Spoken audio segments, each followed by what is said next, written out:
The name of the show is East Meets West, and you know him as the host of the podcast talking politics and religion without killing each other. And he's the second most important person to hail from Freehold, New Jersey. Ladies and gentlemen, Mr. Corey Nathan. And he is the 7-time Emmy-winning broadcast journalist, born and raised in beautiful Los Angeles, Rick Garcia. Rick, how you doing, man? Nice to see you. What's up, Corey? You ready to get started? I am ready to roll. Okay. We got great show planned. Yeah, 11 weeks through the NFL season now, right? And people want to know who's the best. And I would say who's the best in the West and who's the best in the East. So far, I think the prevailing opinion out there is that right now the Rams may be the best team in the West and possibly the best team in the NFC. And we're going to get into that a little bit. They sit at 8-2. They beat a very good Seattle team over the weekend that was also 7-2 going into that game. And the Rams defense was incredible. Final score 21-19, but it was one field goal after another for Seattle because the Rams defense was so tough. And I think it might have been Peyton Manning who said, you keep kicking field goals, that just means you're 3 points closer to losing. So I think the Rams did what they had to do. I want to hear your thoughts on who's the best in the West. We'll talk about the East in a second. Well, certainly in the West, I think the Rams showed not only are they a well-coached organization, their defense is a lot stronger than I realized. I knew they had a solid D, but when you make Darnold, the quarterback, who's been having a really good year, forced 4 turnovers, that tells me something that D is solid at, from their line to their secondary. That's what surprised me the most, that they forced Darnold into as many interceptions as he had on Sunday. So they have his number. I mean, the Rams beat Minnesota twice last year. They sacked the heck out of Darnold. I think he still has nightmares about Jared Verse and Byron Young. I mean, that's a stout defensive line. The Rams defense is a young defense that seems to be getting better every week. That's what you would hope for on a team, is that they continue to get better as the season plays out. For me, the jury's still out, and I make no bones about the fact that I'm a huge Rams fan, always have been. I think that those of us who are fair about our teams, not the ones who are apologists about our teams, I'm more of a glass half empty fan. I still worry about the Rams.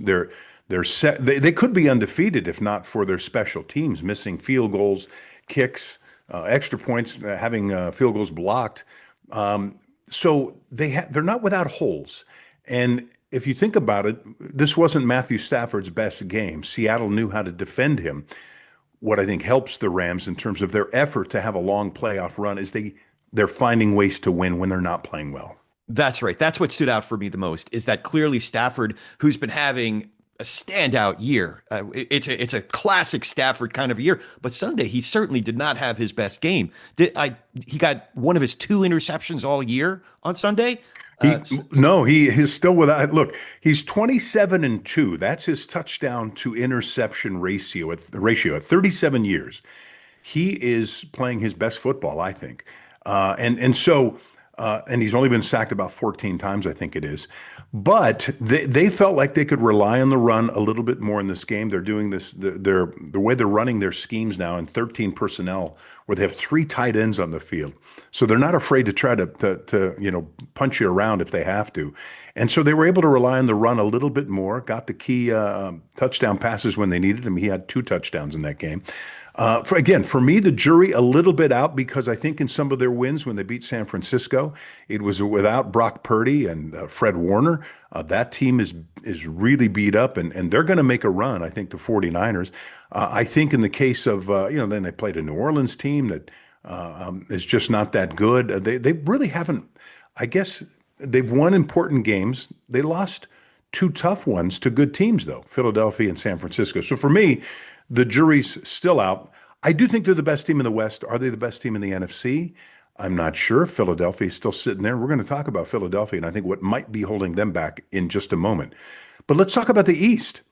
Are the New England Patriots for real? Wait. I have a quick question for you. Please. If Kyren Williams was a stock, would you be buying stock? Yes. Listen, one of the things that the Rams did this, which is I thought initially was odd, they love to draft running backs. So they drafted Blake Corum a couple of drafts ago out of Michigan, and he's exactly like Kyren Williams. And Kyren Williams is a touchdown machine. The feeling was the Rams wanted to see more breakaway speed. Then last draft, they drafted another running back, Jarquez Hunter. And everybody's like, what's going on here? Kyren Williams is at the top of the game in terms of running backs. Statistically, he always has double-digit touchdowns. But now I get it. He's still going to get 1,000 yards rushing. He's still going to get double-digit touchdowns. But guess what? He's carrying the ball less. And more of the carries are going to Blake Corum. I think that's going to keep Kyren Williams fresh as the season progresses and especially the playoffs. Yeah, the key there is having Kyren Williams really coming into his own, having a solid running back core. It means that they can control. The key to the win on Sunday was that they were controlling the clock.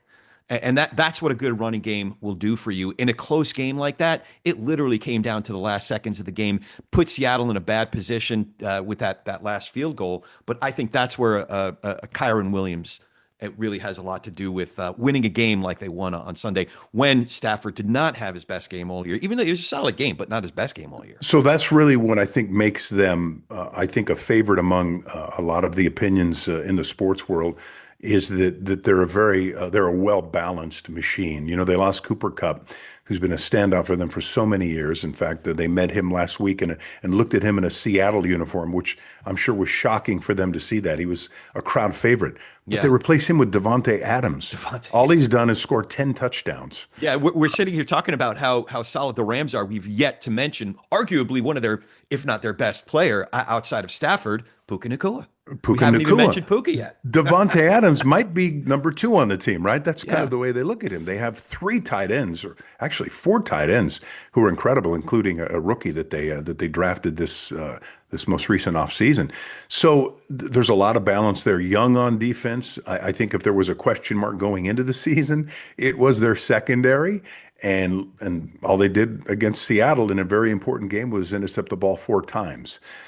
They're not getting to the quarterback as much, and I don't know if that's because, again, they don't send it. They're not blitzing as much because I think they like to help their secondary by having lots of players drop back, but they feel like they're pressuring quarterbacks enough to get them off the spot so that they make bad throws like Darnold did in this last game.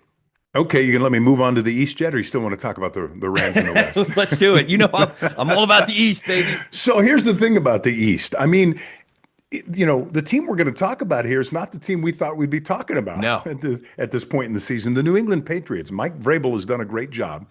I think there are a lot of folks who think that they well, obviously they're going to be in the playoffs, it looks like. I mean, it's hard to imagine a scenario where they don't make it unless they have a huge collapse. Question is, will they make a run? And I'm not sure, but let me do this to give you time to formulate your thoughts. I know you need time for that sometimes, right? And kind of a Jersey thing. You just got to ruminate, then you write a song, and then. So here's their schedule. All right, they beat the Raiders. All right, we know that's not a big deal, right? And that's the first game of the season, and everybody gets. We're talking Patriots now, right? We're talking the Patriots now. I'm going to go over their schedule for you, so we can kind of measure them a little bit. Right. They beat the Raiders. They won by a touchdown in that first game. We know that the Raiders are awful. Yeah. We didn't know that then, and first games can be tough. They beat the Dolphins. You know, we know the Dolphins are really struggling, and they've already fired their general manager. I think their head coach may have one foot out the door. They lost to the Steelers. The Steelers have been an up and down team so far. Fair to say? Always well coached, but not having their strongest year this year. I mean, Rodgers has been up and he's been down. Right. They beat Carolina. We see what Carolina is right now, or as one great coach once said, we know who they are. Now here's a big win. They beat the Bills. Yeah. They beat the Bills 23-20 earlier in the year.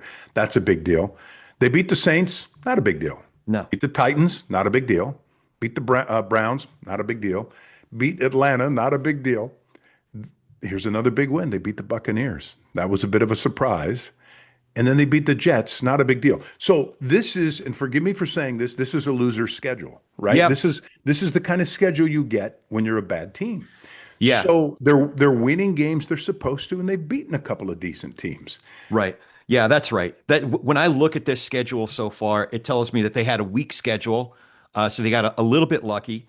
By the way, But let me back up, and I've really made a big mistake. I said they beat the Raiders, a lousy team. They lost to the Raiders. That was their opening game, and you give them a little bit of slack because first game of the season. I don't draw much from that. They lost that game. So continue. yeah, yeah.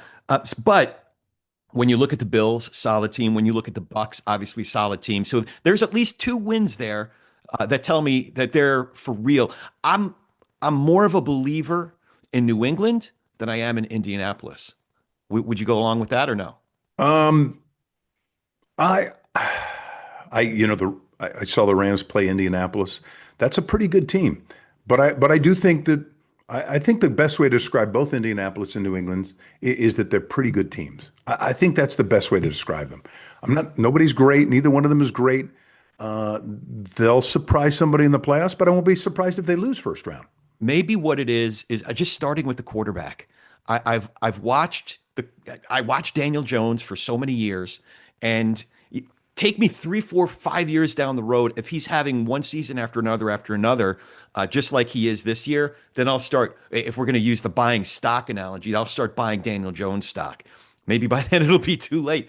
But Drake May, Drake May he is the real deal. he's the top of the leaderboard. He's the He's a top of the leaderboard in statistics. He's got most yards thrown. He's played one more game because the Patriots haven't had their bye yet than most of the other quarterbacks. And completion percentage, a decent ratio in terms of touchdowns to 71%. interceptions. A touchdown to interception, that's always one of my favorite ones to look at. And he's sitting there at 20 touchdowns to 5 interceptions. And his average yards per completion is also for real. It's not like he's dunking it Almost. off 2, 3 yards at a time. It's Al- almost 10 Almost yards, 9 yards. Yeah. nine yards per throw. And by the way, Josh McDaniel, his offensive coordinator there, if you can understand anything The next Josh coach of the McDaniel Giants? is, could be, if you can understand anything Josh McDaniel is saying, and you can understand that offense, and I just say that because it's said to be quite complicated. Okay. Then you're doing okay. If you can speak that language as a quarterback, and that's really a lot of times what it comes down to, is understanding the NFL vocabulary of your offensive coordinator, and How Drake much May seems to how know that. how much credence do you put into the old saw of following a legend? The coach that follows a legend is doomed to fail, but the next coach after that, if it's a good organization, maybe has a better shot.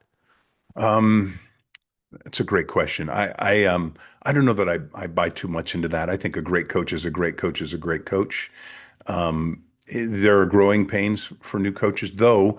If you take Sean McVay is the best example. I don't know, was he 30 years old when they hired him? He didn't stand a chance. He goes to the playoffs. He's been to two Super Bowls in his 30s. Won one of them. Might be on his way to another now. So I don't. If that's your question, is that why you're asking? Well, Josh McDaniel didn't succeed. Is that Well, no, what I'm you're thinking more wondering? in terms of Vrabel. Is Vrabel more like Belichick when he got to the Patriots because he had Oh, an yeah, unsuccessful run in Cleveland before that?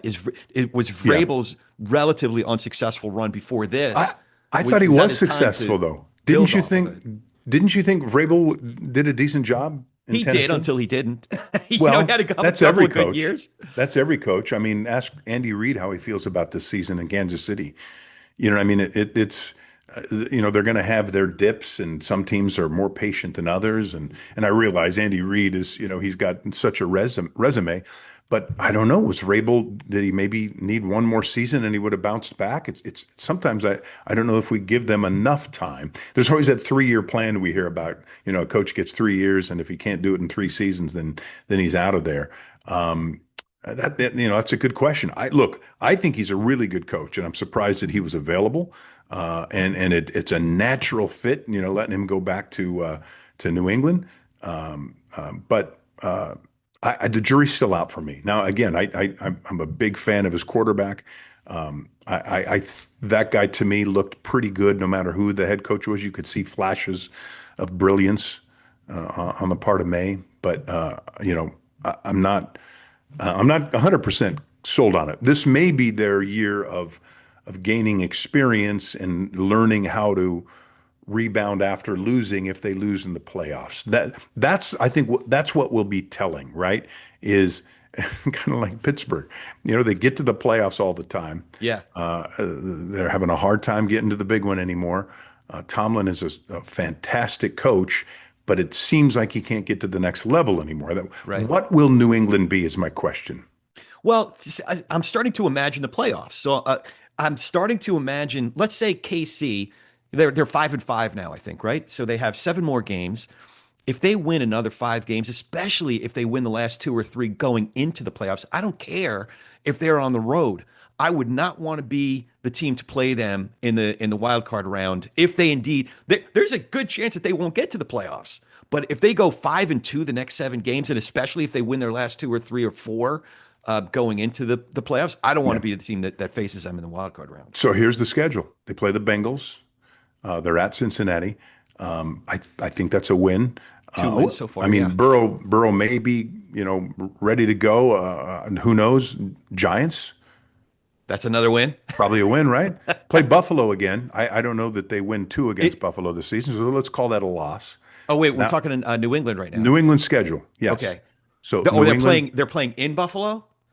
they're hosting the Giants. They're hosting Buffalo. Oh, they're hosting Buffalo. Okay. Yeah. So call it a coin flip. Then they go to. By the way, what's the difference if they're playing in Buffalo or in New England? I mean, Well, home crowd. they're next door to each other practically. I mean, the weather's going to be the same no matter which one you play in. Yeah. There's not a weather advantage, but just a home team advantage. Now they go to the Ravens. That might be a tough one because the Ravens Are getting healthy. They are hoping to go on a run. They're Yeah. hoping to go, and they're a team that can go on a run. We know that. Then they end with the Jets and the Dolphins. Okay, so I'm giving see them winning. 5 wins. I'm going to give them 5 out of 7 wins. Maybe if I were an odds maker, I'd put their win total for the next 7 games at 5.5. I'm gonna give them 4 wins, and they'll finish with 13 wins and go to the playoffs. Okay. I don't think they beat the Bills again, and I think maybe the Ravens could be the other loss, and they don't want to look past New England because we don't know what they're thinking. If they decide they just want to sit Burrow the rest of the season, or if they think that they might be able to make a run like Baltimore's attempting to Oh, do. you're talking their game against Cincinnati? Yeah. I don't. I think even if Burrow's back, I still like them against Cincinnati. So, yeah. But what about? Do you have KC's schedule? I don't, but I was going to go back because we were talking about the best in the West versus the best in the East. I told you that one's a loser schedule. Here's a winner schedule. Here's what the Rams have left. First of all, they just came off of playing the 49ers and the Seahawks. Then they played Tampa Bay. Tough game. Tough game. Carolina, probably no longer a tough game. I mean, Carolina's in the mix, but I don't think they're anything to worry about. Cardinals are awful, right? But then they've got the Lions. Tough game. More than a tough game. They got the Seahawks again.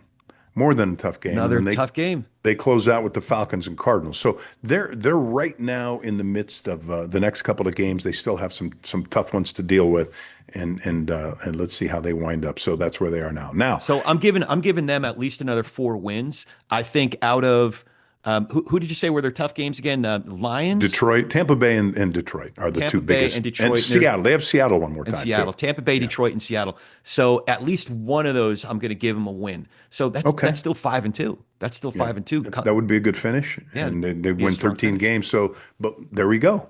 Maybe we've just proven that the best in the West is the Rams and the best in the East is New England. So why didn't I mention the Philadelphia Eagles? Team's 8-2. What's wrong with that? I don't.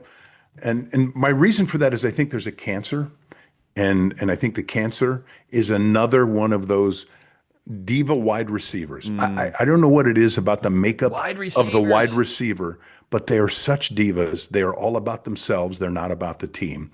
A.J. Brown is so unhappy with the Eagles offense. Now, look, and he's not afraid to say it. He's unapologetic about it to the point that the Eagles owner, Jeffrey Lurie, had to send, the head of security, the big guy, Dom, you looking at me.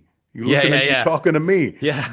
Dom, during practice, which is a highly unusual move, calls Brown over to the sideline to talk to Lurie.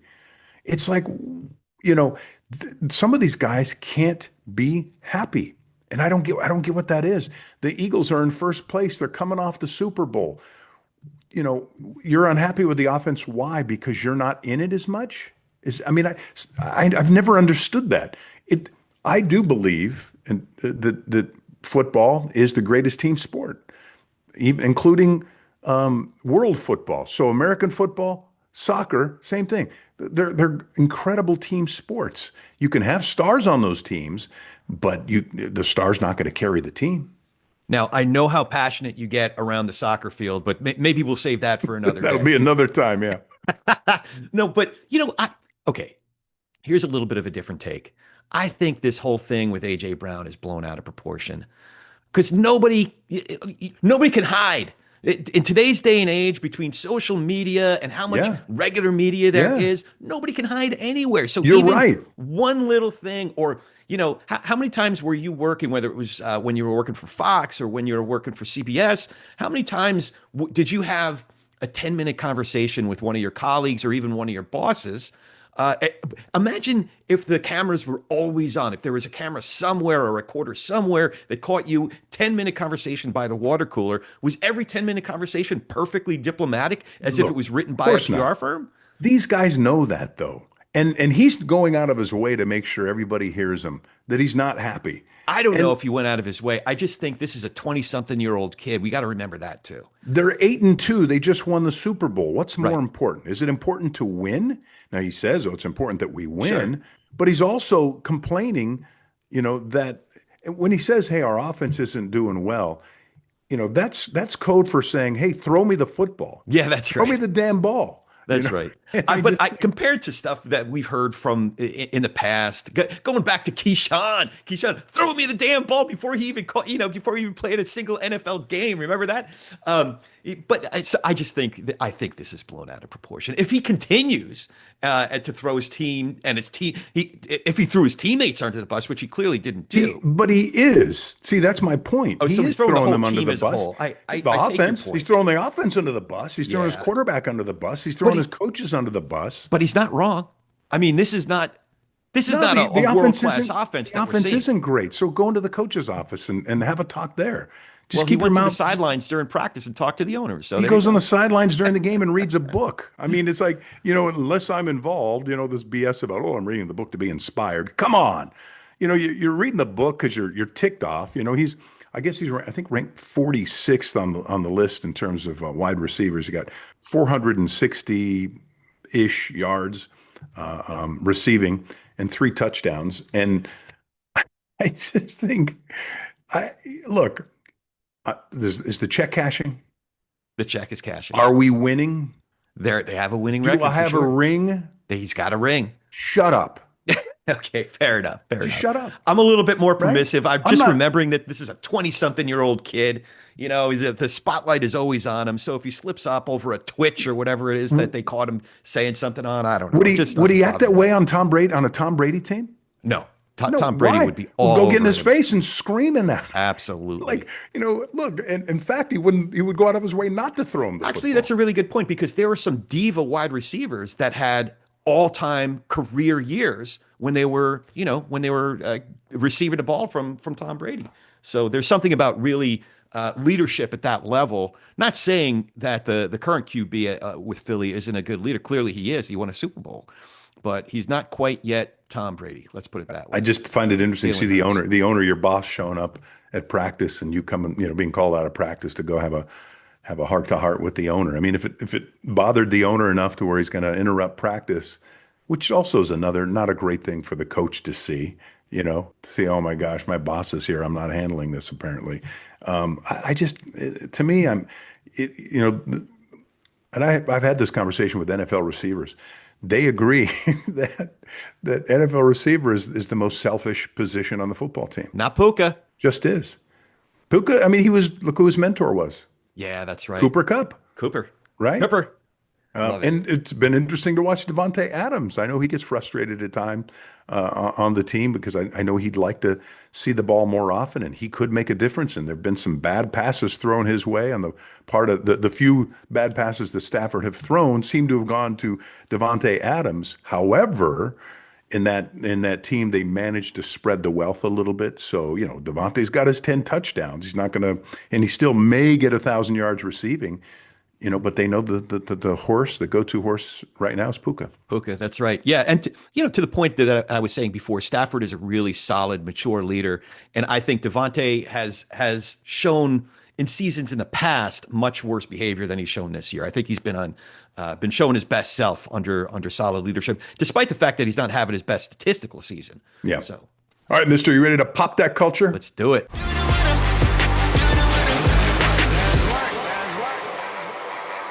I don't know if you were a fan or are a fan of Saturday Night Live. Saturday Night Live has released its list of hosts and musical guests for the remainder of this season, which, by the way, season number 51. I mean, that's crazy. Here they are. Melissa McCarthy's going to host in December. Josh O'Connor, Ariana Grande, not the musical guest, but a host, and which she has done before. And I personally think she's very good. I mean, she's really, I think, made for sketch comedy in a lot of ways. The musical artist Dijon, Lily Allen, and Cher. Cher. Going back in time a little bit.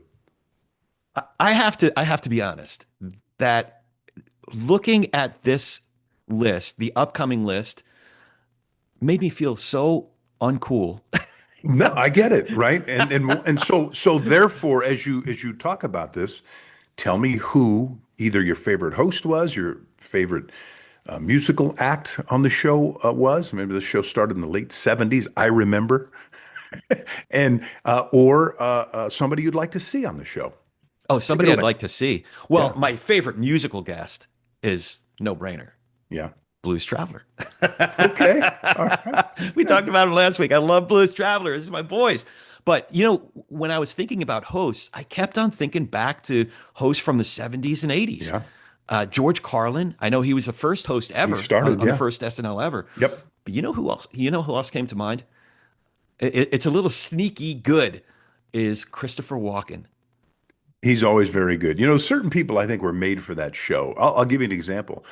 You know who's hosted more shows than anybody?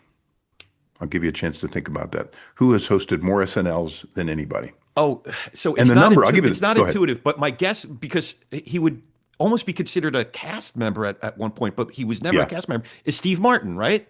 That's a very good guess, but he's number 2. Oh. Number 2. And guess who, and then I want you to guess how many appearances. I'll tell you number 1. Number 1, Alec Baldwin. Oh, Alec Baldwin. That makes so much sense. 17 times as host. Steve Martin, 16. And Steve Martin's always been one of my favorite hosts. Some people are just made for this. Yeah. Baldwin is one of them. Steve Martin is one of them. They just you can plug them into these sketches, and they're really good at those sketches. Those comedy sketches are hard to do, right? It was some great actor who was on his deathbed who they said, as he was dying, and people were like, crying around him and feeling bad. He said, "Don't worry about me." He said, death is easy. Comedy is hard. Comedy is hard. Yeah. I don't know if I quoted it properly, but there's some great ones though. When you start to think about, Chevy Chase coming back, or Tom Hanks was a really great host. So your favorite cast then, because remember, SNL started during 75 or 70? During my high school years. Okay. And it was so unique. It was so different. It was so irreverent. Yeah. There was a beauty to that. It was and disgusting. You name it, and the adjective you could use it. But my favorite cast, the years of my favorite cast, were the Eddie Murphy years. Eddie Murphy and to a whole other level. Yeah. And Joe Piscopo. Mr. Robinson's Neighborhood. Are you from Jersey? I'm from Jersey. Velvet Joe. Was it Velvet Jones? Well, I would say early years, but I wouldn't say the first year. I would say the second year, because that's when Bill Murray joined the cast. So they had Belushi. They had Gilda Chevy Radner. was out. So Chevy was out. Chevy Murray was out. Came in. Yeah. Yeah.